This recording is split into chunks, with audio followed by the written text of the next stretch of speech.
Einstein said that compounding was the eighth wonder of the world, and it is. So we all learn about interest rates and growth of things over time and different things like that. But I think that it is a huge advantage if you can understand the power of compounding, and if you can do a bunch of math related to compounding in your head. So what I'm going to do is just kind of throw out some terms, and some of the math actually that we're going to do I've not done myself, so I'll be doing it on the fly, which will be kind of fun. So I'll take one example from a letter Warren Buffett wrote to his investors in the 1950s. I think it was like 58 or 59. And he said that the Indians, the American Indians who were based in Manhattan, what was Manhattan in New York, in 1626, it's rumored that they sold the island of Manhattan to the Dutch for $24. That was the sale price.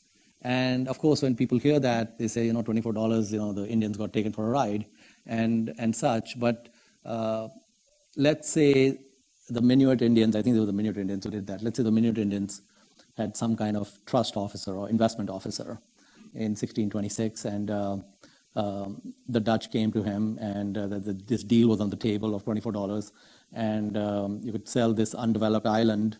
So he would probably think about, well, what are my alternative uses if we don't do the deal, or what else can we do? And he'd probably run some numbers, and he would have probably concluded there was a fantastic deal. And why is it a fantastic deal? So let's say that $24 in 1626, the Indians were able to take that and invest it at something like 7% a year, for example. What would that $24 be today if it were invested at 7%? So let's do the math without any pencil or paper. So we have something known as the rule of 72, which some of you may be familiar with, which is that, if I have a 7% interest rate, I can take 72 divided by 7. It's approximately 10, which says that in 10 years, at a 7% interest rate, the money would double. Okay, so basically, if in 1626 they sold for $24, in 1636 they would have $48, in 1646 they'd have $96, and so on. It'd keep doubling every 10 years. So basically, if you take a 100-year period, you get 2 to the power of 10. 2 to the power of 10 is a good number to know. It's 1,024. And let's throw away the 24 because that makes the math a little harder. So we have 1,000. So in 100 years, whatever they got increases 1,000 times. So if in 1626 they got 24, in 1724 they have 24,000. Okay? And in 1823 or whatever, they have 1825, they have 24 million. And by 1925, they have 24 billion. And 2025, which is 9 years from now, they have 24 trillion, right? Now, we are about 10 years away from the 24 trillion, and 10 years is the double. So today, they would have about 12 trillion, right? So we did the math without a calculator, which is great. Well done, Monish, okay? And the thing is, you can do the math yourself also without, and the important thing with compounding is to have the fluency to do it in your head, because it's very important to be able to do this in your head because it has huge impacts. So $24 in 1626, 7% compounded, is today 12 trillion. So what is the value of undeveloped, so let's say Manhattan today, the land of Manhattan, if it had no buildings on it, and or let's put it this way, if I were to go and offer to buy everything in Manhattan, and then I subtract the cost of the buildings, which is the land value because it's undeveloped land, would the land be at 12 trillion, right? And the answer to that also is very simple. So the entire wealth of the planet, every man, woman, and child, everything they own, is 300 trillion. The entire wealth of the United States is 80 trillion. It is very unlikely that something like 15% of that 80 trillion is just Manhattan land. And in fact, I think Warren calculated that, I think he calculated in the 1960 or something, it was 12.5 or 12 billion or something. Actually, it was less than 12 billion, something like 10 billion. So you might get to a few hundred billion maybe in value on a good day. So the Indians basically sold Manhattan at a rate where if they had held today, they had held that land till today, and they did the deal today, they would have basically lost several trillion in value by not doing the deal. Now, of course, the trust officer of the Minute Indians was an idiot in terms of investing, and he didn't get them to 12 trillion. But that's a different story. We'll get to that later. So how do we get $24 to become 12 trillion, right? So let's break that apart. There are two factors that lead to the 12 trillion. The first factor is the length of time. Okay, length of time is a very important variable in how much your money grows. And the second factor is the rate at which it grows, right? And what we found is that even at not a very high rate, 7% is actually below what the S&P has done, you get some astounding results. Now, recently, I don't know whether you saw in the news, there was some older gentleman who passed away somewhere in the Northeast.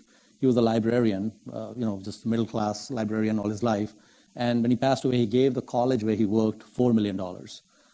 And everyone was surprised that this guy, who was very much a middle-class, ordinary guy, had actually got $4 million saved up. And of course, these journalists who wrote the article don't know how to do math, and they didn't attend the lecture that we're just having. So they didn't understand kind of how things work with get 4 million. So let's take a situation. Okay, so let's say there's an 18-year-old.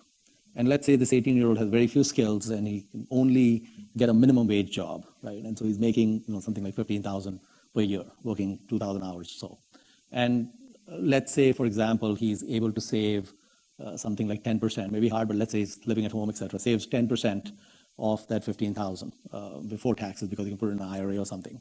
And so his actual kind of after-tax income might decline by 1,000 if he's working someplace where there's an employer match. Some of you students will get employer matches and such in retirement accounts, so you might have to save less to get more. So if this person is 18 years old, saves $1,500, and let's say he keeps putting the $1,500 every year into a retirement account, and let's say, for example, that he gets something like a 7% return on that money.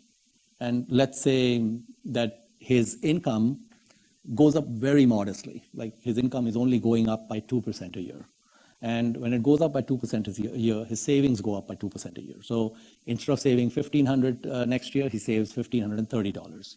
So it goes up very slowly. And when he retires 50 years from now, which is at the age of 68, he is at that point, 50 years later, making less than $50,000 a year. Didn't have any significant growth in income, just barely kept up with inflation and such. What would that person have at the age of 68? Well, let me make it easy for you. The first year when he saves the $1,500, he's got 50 years. We know it's 7%. We know it doubles every 10 years. We know it's 2 to the power of 5. We know 2 to the power of 5 is 32.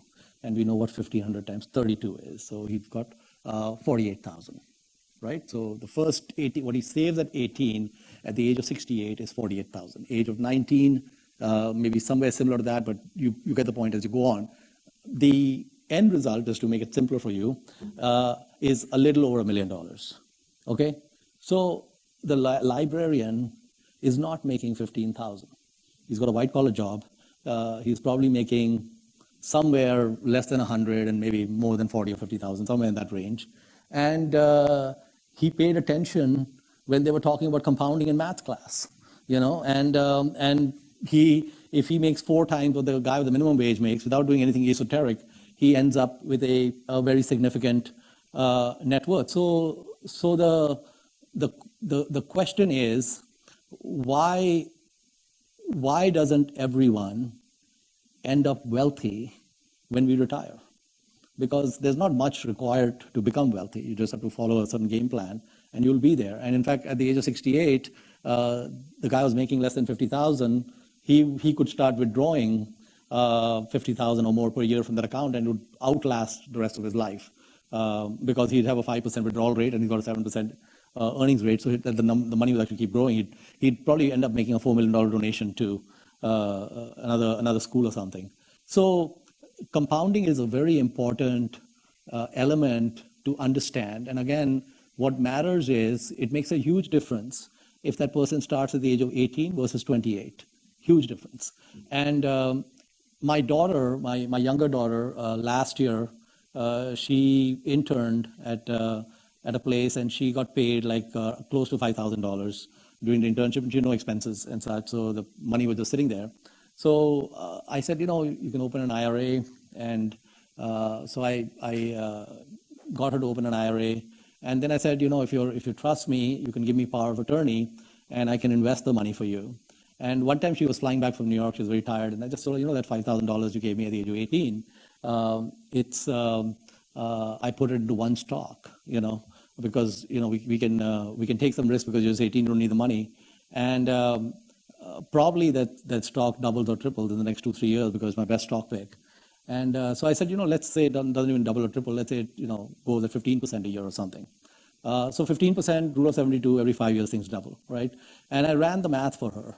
And I said, what does the 5,000 become at the age of 68, right? So you got 50 years to the power of 10. So you got 10 doubles, you got 1,000. You get to 1,000 times the 5,000, which is 5 million. So I said, Mamachi, you worked one summer, and in the age of 68, you'll have 5 million from the summer work. But then the next summer, you're going to work again, and that'll become 5 million at the age of 69. And at some point, you're going to graduate, and you might make more than 5,000 in a year, and you might actually save a few $1,000s. And I said, what's your net worth at the age of 68? And I gave her some number, and it was like 2 in the morning, I was picked up from the airport, and she was asleep, and she was wide awake. She said, oh, like, how did that happen, and what's going on? Very, very, very focused. And so the thing is, it's the two pieces. The length of the runway is really important, right? So 50 years, number of doubles. It's all about the number of doubles. This is how Buffett thinks about it. How long does it take things to double? So if you ask Warren Buffett, Mr. Buffett, I'm the genie from Aladdin. You can have any wish you want. What would you like? So you know what he would say? He says, I only want one wish, which is that when I'm dead and they look at me, they say, man, he was old. Okay? So he just wants to not die for as long as possible. And it's not like he loves all of us on planet Earth is why he doesn't want to die. He wants to compound, and he wants to keep compounding for as long as he can. And I think in his case, he's 86, and he started his compounding journey at the age of 11, and he actually understood compounding, I think, age of 9 or 10. And I think at 24 or something, he told his wife that we are going to be wealthy beyond our dreams. We're going to have more money than we won't know what to do with it. And so we got a plan for, what are we going to do with all this extra cash? And his wife thought, this guy is, I want to buy a house. We don't have money to buy a house. He thinks we're going to get super wealthy. What's going on?